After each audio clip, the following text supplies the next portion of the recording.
8 African nations are currently involved in serious armed conflicts. Africa also has 17 of the 20 poorest nations in the world and an Ebola outbreak. Yet despite all of that, at the African Summit recently held in Washington, D.C., President Obama announced a $14 billion commitment to Africa from various U.S. corporations. This isn't money going toward humanitarian aid or economic relief. It will be spent by U.S. businesses to set up opportunities and infrastructure with the sole goal of expanding into new African markets. So, is Africa a poor, war-torn continent with huge problems like disease? Or is it the next boomtown for savvy business people?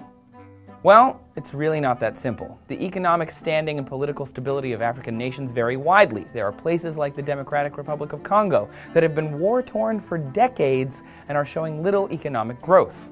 Right next to places like Angola, which has had the same president since 1979, and however corrupt he may be, it is showing extreme growth.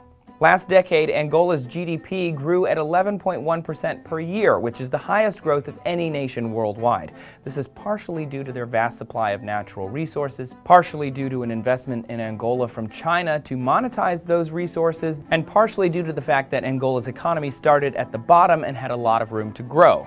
And that's the thing about economic growth. Poor or war-torn nations with huge problems can be the nations with potential for enormous economic growth.